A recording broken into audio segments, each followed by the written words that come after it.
pessoal, tudo bem? Como é que vocês estão? Bom, hoje nós vamos conversar um pouquinho mais sobre armas espirituais. Mas eu queria antes perguntar para vocês qual a importância do alimento saudável e da água para a nossa saúde física. E também o que aconteceria com o nosso corpo se a gente não tomasse água suficiente ou não se alimentasse bem. Bom, é isso aí. Ou a gente adoecia ou morreria. Então, que tipo de alimento o nosso espírito necessita? O nosso espírito necessita do que está lá na palavra, em Lucas 4,4, que diz assim: nem só de pão viverá o homem, mas de toda a palavra que sair da boca de Deus. Então, o nosso espírito, ele necessita ser alimentado. Você necessita ser alimentado com a palavra de Deus. Mas nós precisamos do Espírito Santo para que possa nos dar entendimento dessa palavra, revelação dessa palavra, e nós precisamos estar sensíveis ao Espírito Santo. E aí, então, uma das ferramentas que Deus nos deu, nos presenteou, foi o jejum. Pessoal, lembra? Tudo tem uma combinação perfeita, né? Tudo tem uma combinação perfeita. Lembra quando assim, tá frio? O que a gente lembra? De um chocolate quente. Delicioso, bem cremoso. Delicioso. Quando está muito frio, lembramos, chocolate quente. Marmelada com queijo. Ou goiabada com queijo. Ai, é perfeito. Ou se não, pipoca com guaraná. Que gostoso que é. Vocês lembram dessa propaganda? Pois é. Tudo tem uma combinação perfeita que fica, delicioso, delicioso. Com Deus é a mesma coisa. Com Deus é a mesma coisa. Ele criou uma combinação perfeita, que é jejum e oração. Hoje nós vamos conversar sobre jejum. Então nós vamos ver o que é jejum, quem pode fazer jejum, quando nós podemos fazer jejum, quando devemos fazer jejum, por que devemos fazer jejum, qual é a razão de se fazer jejum, quando, que tipos e como fazer, a maneira correta de se fazer jejum. Então, jejum, ele é uma privação total, voluntária e de uma refeição por um período determinado, definido de tempo e com um propósito específico. O jejum, ele é um instrumento dado por Deus, uma ferramenta para nós, uma arma. Ele é uma disciplina espiritual que mortifica a nossa carne para fortalecer, o nosso espírito contra as lutas, contra as tentações e os pecados. Então, o jejum não é uma dieta, não é uma penitência, mas sim ele é uma disciplina espiritual. Jejum é como amarrar um lacinho no nosso dedo. Para quê? Para a gente lembrar de Deus, para que a gente se volte para Deus. Então, isso é uma coisa que a gente faz, comumente, assim, quando a gente quer lembrar alguma coisa, a gente faz alguma coisa para que nos sinalize, nos remeta à memória. A mesma coisa é aqui, o jejum ele faz isso. Ele faz com que naquele tempo de jejum a gente lembre que aquele tempo nós estamos com um propósito de estar mais ligado às coisas espirituais. Então, o jejum é uma conexão com Deus. É buscar maior intimidade, é examinar o nosso coração, é se consagrar, é demonstrar arrependimento diante de Deus, é se colocar diante de Deus, se colocar diante do trono de Deus, é ter essa atitude de se derramar diante de Deus. Então o jejum é uma grande arma de conexão. Jejum e abstinência. Então tem muitas pessoas que confundem um pouco essas duas palavras, embora assim, o propósito delas é o mesmo. Mas jejum é vamos dizer assim, uma privação de uma refeição por um determinado período de tempo. Já a abstinência, tu vai se abster, tu não vai fazer alguma coisa, tu vai fazer uma renúncia optativa de se privar, né, de algum alimento, de alguma bebida, de alguma coisa que tu gosta muito, de fazer alguma coisa ou de não fazer alguma coisa. Então, um exemplo, vocês já devem ter feito, ou alguém, né, do contato de vocês já deve ter feito um exame chamado coloscopia. Então, no coloscopia fica bem claro essa parte do que é jejum e abstinência. Então, o jejum é o tempo onde tu fica sem comer nada. Aí a pessoa diz assim, vai ficar em jejum 8 horas. Então, quer dizer, lá da meia-noite até as 8 da manhã, não come nada. E já a abstinência quando neste exame ele diz que tu tem que te abster de comer qualquer alimento escuro. Então, por exemplo, tu não pode tomar café, tu não pode tomar Coca-Cola, que são alimentos escuros. Então, abstinência e jejum. Então, jejum é não como nada. A abstinência, tu vai se abster de comer algumas coisas, ou de fazer ou de não fazer algo. Por exemplo, pode se abster de olhar novela, olhar TV, videogame, doces, tomar café, assistir à internet, Netflix, esses seriados, né, que hoje estão bem na moda, refrigerante. Também tu pode se abster, né, de fazer fofoca. É uma maneira também de fazer jejum e abstinência. Então, esses dois instrumentos, eles são casadinhos, né? São casadinhos. E eles têm o mesmo objetivo. Só que, claro, o jejum, tu fica voluntariamente por um determinado período de tempo, tu não vai comer uma refeição. Já a abstinência, tu vai se abster de fazer ou de não fazer alguma coisa. Então, a abstinência na Bíblia. Então, tem a proibição de ingerir certos tipos de alimento, isso aí está lá em Levítico 11. Abster-se também dos desejos da carne, lá em 1 Pedro 2.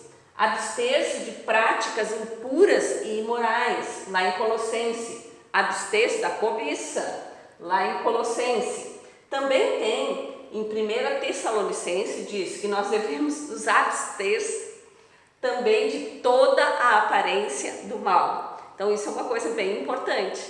Por quê? Porque nós somos testemunhas de Cristo aqui na Terra. Então, quando as outras pessoas, tanto irmãos quanto pessoas que não conhecem ainda Cristo, olhem para a nossa vida, elas querem olhar e ver Cristo em nós. Então, até a aparência do mal, nós devemos nos abster. Abstinência na Bíblia. Então, aqui em 1 Coríntios 6, 18 diz assim: abstenham-se, fujam da imoralidade sexual, de todos os pecados que alguém comete fora do corpo os comete, mas quem peca sexualmente peca contra o seu próprio corpo. Também lá em Atos 15, 20 fala o seguinte: ao contrário, devemos escrever a eles dizendo-lhes que se abstenham da comida contaminada pelos ídolos, da imoralidade sexual, da carne de animais estrangulados e do sangue. Então, aqui está mostrando, né, alguns exemplos de abstinência falado na palavra do Senhor. Então, tanto o jejum quanto a abstinência são ferramentas, são armas espirituais dadas por Deus para nós. Abstinência na Bíblia. Aqui fala da abstinência sexual no casamento. Então ali assim, não vos priveis um do outro, senão por consentimento mútuo por certo tempo, para que vos aplicardes ao jejum e à oração, e depois ajuntai-vos outra vez, para que Satanás não vos tente por vossa incontinência. Então aqui mostra claramente, né, que a abstenção e o jejum são armas espirituais diferentes. Aqui ele está falando de 3 armas. Está falando do jejum, da abstinência e também da oração. E no caso do casamento, Deus coloca muito claro que tu pode se abster, né, da relação sexual com teu esposo, com a tua esposa, mas por um tempo curto, determinado, de consentimento mútuo, para se aplicar ao jejum e à oração. Então, mas tem que ter cuidado, né? Tem que ser por consentimento mútuo, por pouco tempo, para que o Satanás não venha a nos tentar.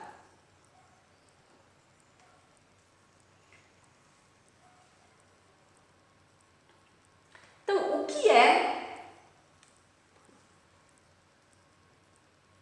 o que não é jejum? Então, primeira coisa, não é uma guerra de força entre eu e Deus, não é. Na verdade, não é para Deus, né? A gente vai guerrear com Deus, com a força, a nossa força, a força de Deus, para que Ele atenda os nossos caprichos, as nossas demandas, os nossos pedidos. Não é assim, não funciona dessa forma.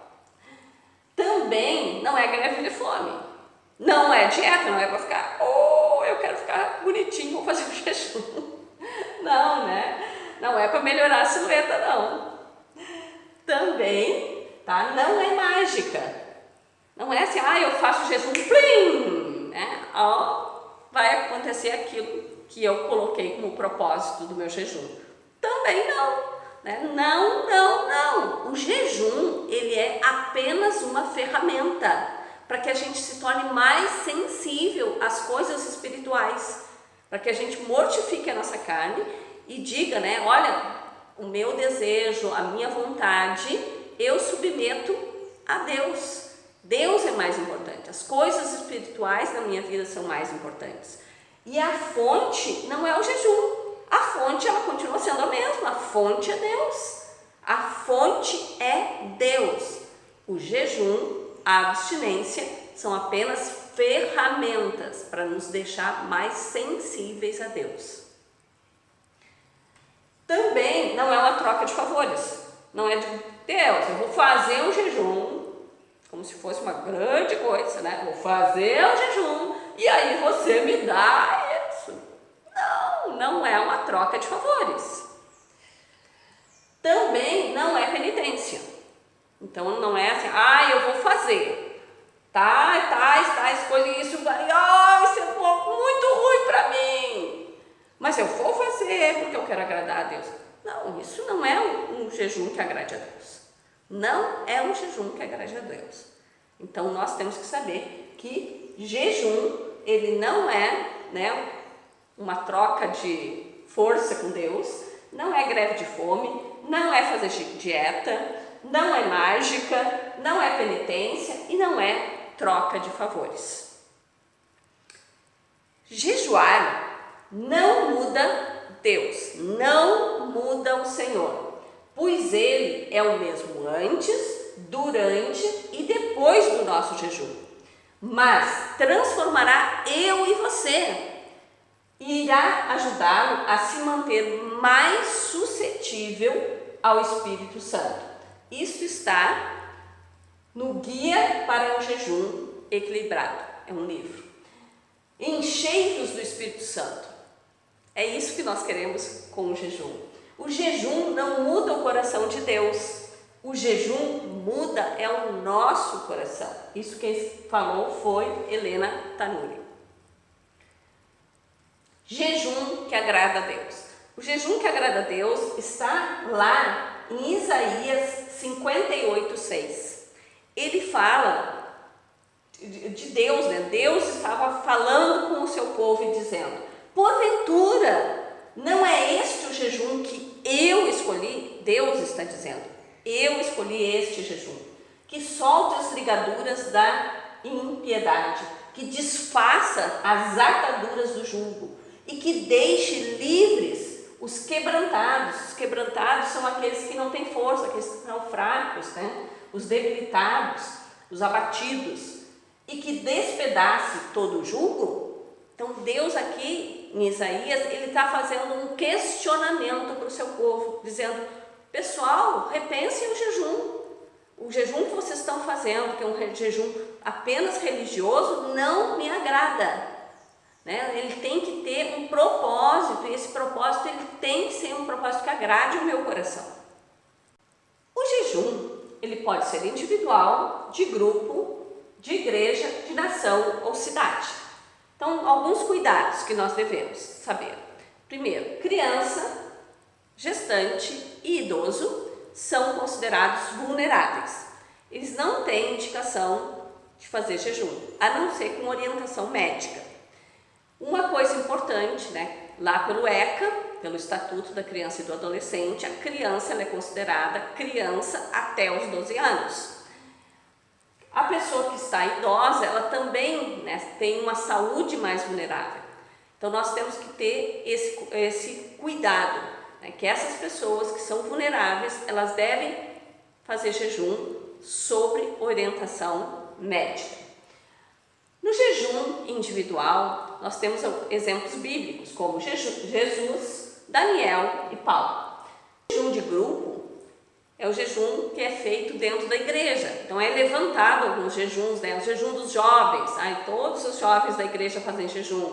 Jejum das mulheres, todas as mulheres fazem jejum. Jejum dos homens, todos os homens fazem jejum. Ou às vezes de grupos de atividade dentro da igreja. Então, por exemplo, todo o pessoal, toda a equipe, né, de voluntários da igreja vai fazer jejum. Toda a equipe de louvor e adoração vai fazer jejum. Todo mundo do Ministério de Dança vai fazer jejum. Então, são jejuns de grupo. Também tem jejum da igreja toda. Então, toda a igreja fazendo um jejum com um propósito.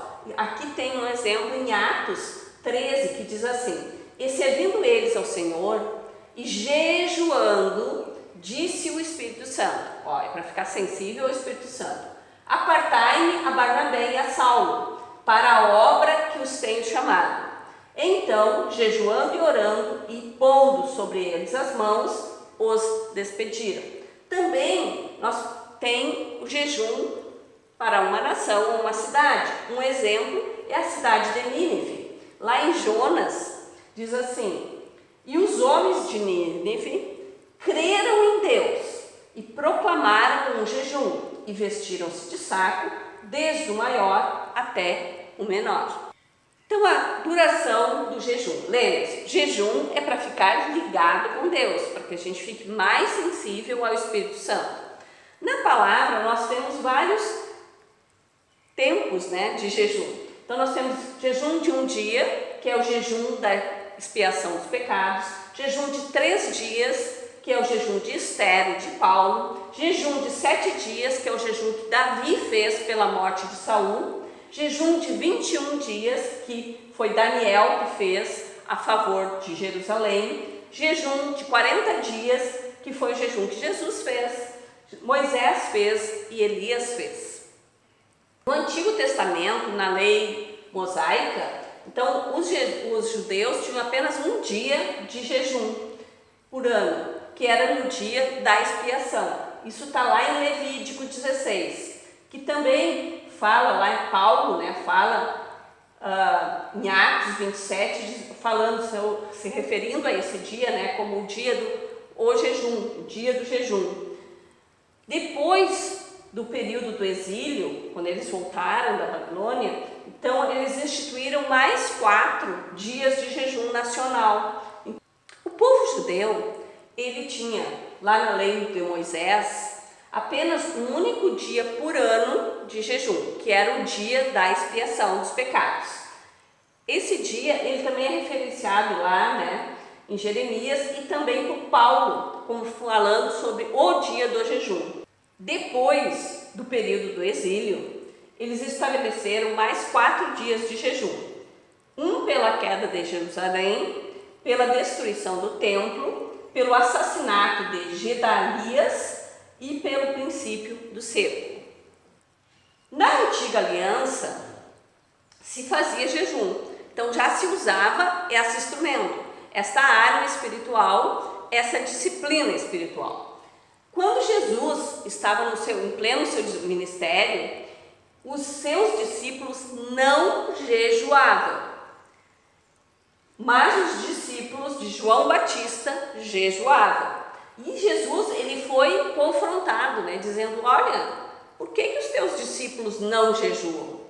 Mas aí Jesus disse que quando ele fosse embora, seus discípulos jejuariam, porque enquanto o noivo estava na festa, nas bodas, as pessoas deveriam estar alegres, não poderiam estar fazendo essa parte de jejum, que é a mortificação. Então aqui, Jesus, ele disse que nós deveríamos fazer jejum após a sua ida, mas ele não disse quantos dias de jejum, a periodicidade desse jejum e qual tipo de jejum que nós deveríamos fazer. Mas ele disse, que seus discípulos deveriam jejuar após a sua partida até a sua volta, como saudade do noivo. Então é Maranata, vem Senhor Jesus. Então nós estamos chamando, dizendo: Jesus, nós temos saudade de estar contigo. Então qual é o propósito do jejum? O propósito do jejum é laje. É lícito, agradável a Deus e relevante. Então pense, quando for fazer um jejum, fazer um propósito de jejum diante de Deus, lembre-se, o jejum tem que ser lar, tem que ser lícito, tem que ser agradável a Deus e ele tem que ser relevante. O propósito primário do jejum sempre deve ser buscar mais intimidade com Deus. Então isso tem que estar ardendo no teu coração. Eu quero estar mais sensível a Deus, mais sensível ao seu falar. E aí sim, os outros propósitos, são propósitos secundários para o jejum.